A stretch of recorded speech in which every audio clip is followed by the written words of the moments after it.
Welcome to the deep dive. Look, we know you're here to get key info fast. Yeah, efficiently. So today, we're really zeroing in on just one powerful trading insight that jumped out at us. Right. It's from Mansi, hmm and it's about something she sees as totally non-negotiable in trading. Okay, so let's just put it right out there. The core message, you absolutely have to stick to your stop-loss orders in the stock market. Exactly. It's not a guideline. It's presented more like a fundamental law, according to A her. law. Okay, Yeah. so maybe for folks who are a bit newer, what exactly is a stop-loss again? Just quickly. Sure.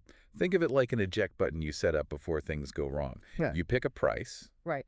and if the stock drops to that price, your system automatically sells it. It limits your downside. Got it. Limits the damage. That's the basic idea. Mm-hmm. But what's really striking is how strongly Suryawanshi feels about this. Well, strong. She essentially says, look, if you can't bring yourself to actually sell when that stop-loss price gets hit, Mm-hmm. then maybe trading just isn't the right game for you, period. Wow. Okay. That's pretty blunt. No wiggle room at all there. None. So why? Why such a hard line? What's the deep reason behind this being so critical? Well, it really boils down to two things. hmm Discipline and protecting your money, your capital. Okay. Think about it. When you set that stop-loss, hopefully it's based on some logic, right? Yeah. Your analysis says if it hits this price, my original reason for buying is probably wrong. Right. The trade isn't working out as planned. Exactly. So ignoring that signal, hmm that's usually emotion taking over. It's hope, maybe, or just not wanting to admit you were wrong and take the loss. Yeah. That makes sense. It's kind of like you're on a road trip and you agreed you'd turn back if you weren't at City X by 3 p.m. But 3 p.m. comes, you're not there, and you think, oh, just a little further, even though you might run out of gas. That's a great analogy.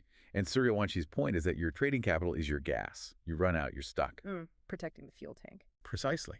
And, connecting this to the bigger picture, successful trading isn't just about picking winners. It's about having a solid plan And sticking to it. and sticking to it, especially when it feels, well, uncomfortable. Letting emotion make you ignore your own stop loss can turn a small planned loss into a really damaging one. Okay, so it's not just about saving money on one single trade. It's about your survival long term as a trader. That's it, exactly. Her really strong stance just underscores a vital part of the trader mindset. You need that ability to manage risk, to keep emotions out of the execution part. So it leads to a question for you listening, doesn't it? Yeah. How good are you really at sticking to the limits you set beforehand? Right. Because if you're out there trading, this isn't being presented as like friendly advice. It's positioned as a core rule for staying in the game. Absolutely. It's a stark reminder that controlling losses is maybe even more important than finding those big wins sometimes. Yeah, everyone takes losses. Everyone. The key is making sure they don't knock you out completely. Okay, let's start to wrap this then. The takeaway from Mansi Suryawanshi is crystal clear. Very direct. Yep. If you consistently find yourself holding on to losing trades after your stop-loss level has been breached, you need to seriously consider if you have the emotional fortitude that trading demands.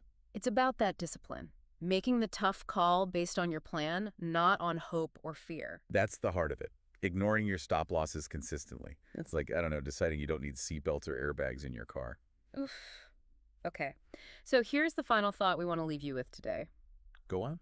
Really consider the level of emotional discipline that successful trading seems to require. Ask yourself, how strictly do you actually follow the rules you set for yourself?